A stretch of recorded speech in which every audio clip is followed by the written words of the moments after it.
have any issues. Sure. So it's 4:33 and we'll call this meeting to order. Great. All right. Thank you, commissioners. So this should be a very short meeting, or could be a relatively short meeting. I've got a PowerPoint I'd like to share, if I can figure out how to do that.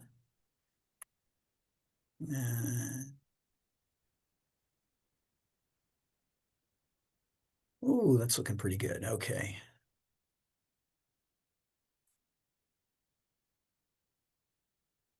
All right. So out in the middle of our in the middle of our water system, we have an intertie station that we use to measure the flows on the line.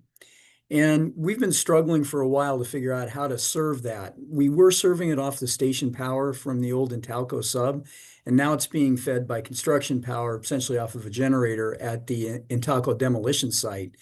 And we've looked at all kinds of things. We've looked at putting solar and storage out there. We've looked at getting Puget Sound Energy out there. We've looked at running our own line out there.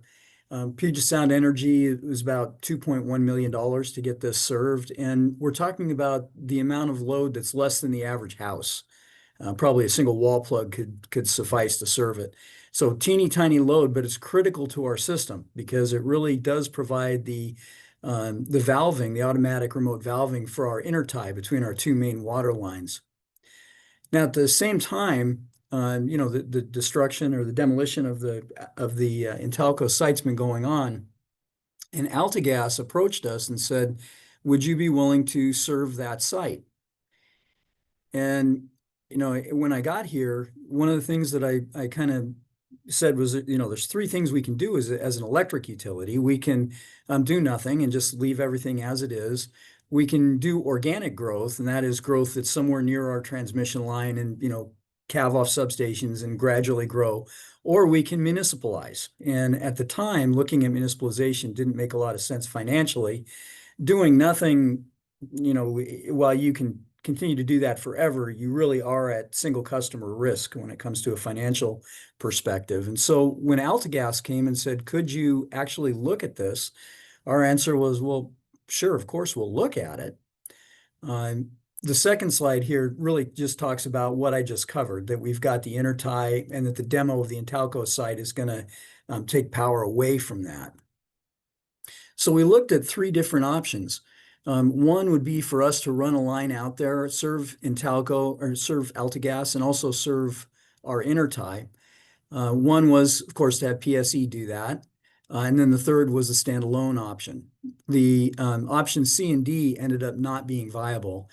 And as I said, Puget was about 2.1 million. So we've taken a look at this, and staff believes that it's in our best interest to actually build a new line and begin service to our second customer. And what I would like from the commission today is just literally the authorization to enter into a letter of agreement with AltaGas so that we can start looking at doing the engineering design and construction of the substation. AltaGas is going to provide the right-of-way for the substation, the easement, and also they're going to pay for the engineering and construction of the substation. We will own and operate the substation, and then we will design and fund the transmission line.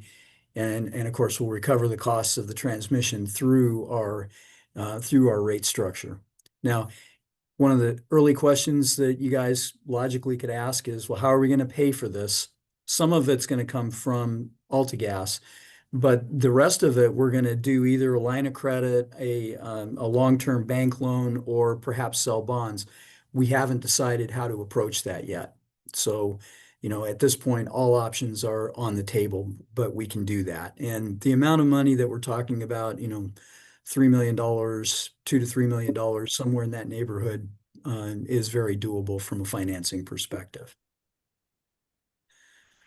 So with that, questions?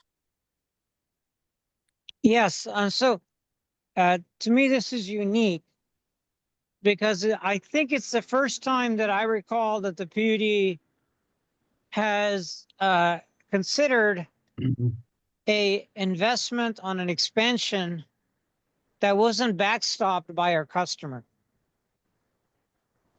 Well, Commissioner, we actually get these kind of projects come rolling through 3, 4, 5 a year. But this is the only one that's gotten to the point where I can bring it to you and say, I feel pretty good about this. I think we can do this, and the customer is excited. I don't see any major obstacles, and I think it's a go. But I know, but I just want to make sure I'm right about what I said. Is that it's the first time we're talking about taking some financial risk as an entity? That's true. Um, what do we need to accomplish tonight?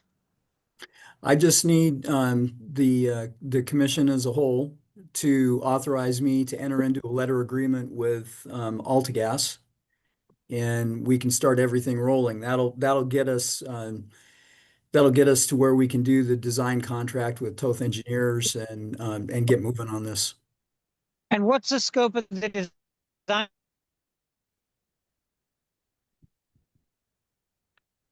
What's the scope of, I'm sorry? So you said a couple $1 million for the, is that for the a couple $1 million for the build out, or is it a couple $1 million for the engineering? No, it's for the whole build out. Right. So today, what risk are we putting on the table? A couple 100,000?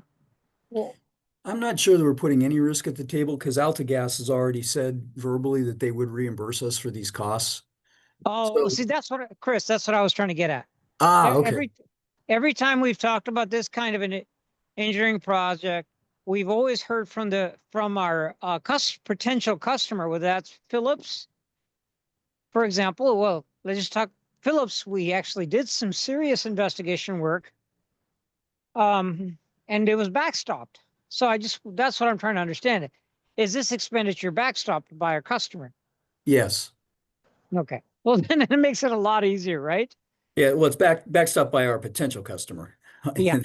They've agreed to pay for it up to this point, and we'll have a bunch of off ramps where if it doesn't make sense for them or for us, we'll be able to end it.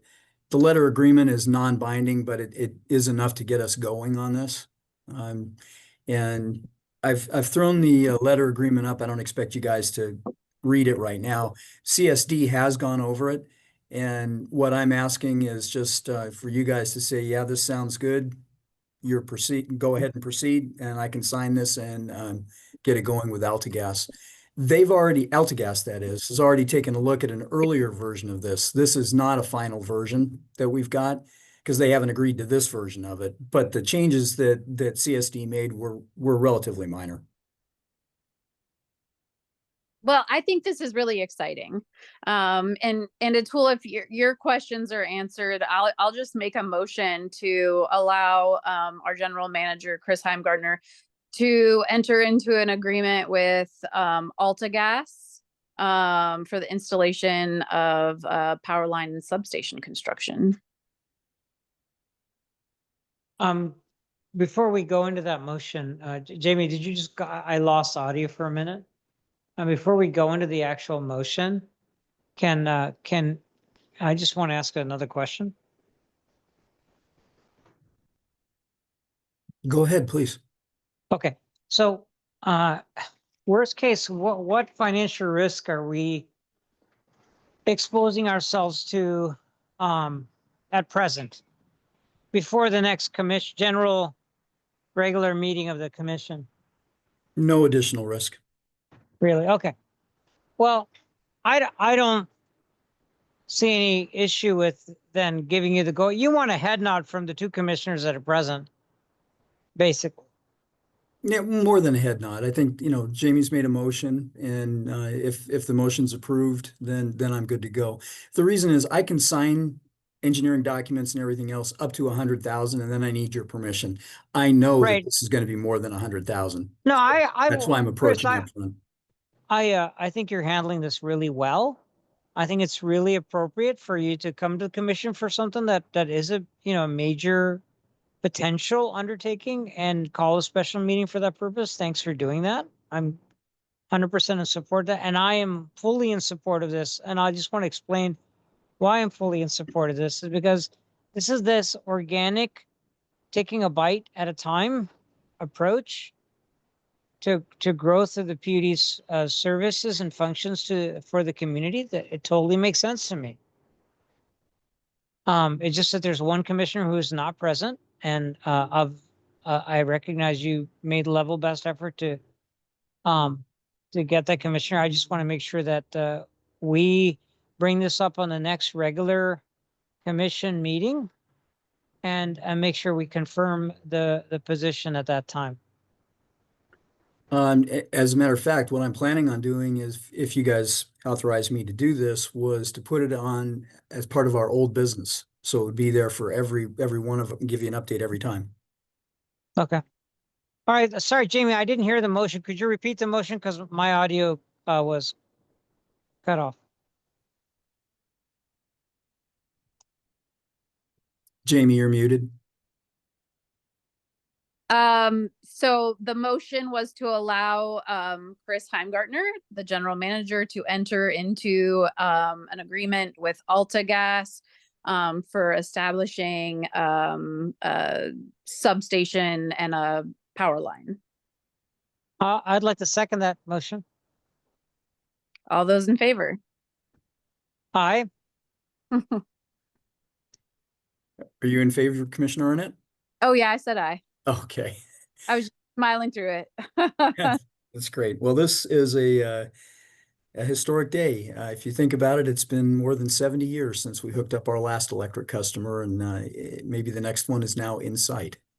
So Yeah, I agree with Atul. I mean, it is the kind of growth, organic growth here. Yeah, I mean, as I said, Jamie, Commissioner Arnett, as I said that, I was like, we need to define what organic growth is, because it's a lovely morsel is what I would like to say. It's a nice chunk to bite off that is meaningful. It's not irrelevant. It's not just as a complete flow of business. It requires a little bit of real action. That's different from what we've done in the past. But these are the kind of bite-sized things that I think can be really helpful for our long-term success. You betcha. Thanks for bringing it to us, Chris. my pleasure, and I have no further business to bring, and this is the only thing we can discuss. Okay. Okay.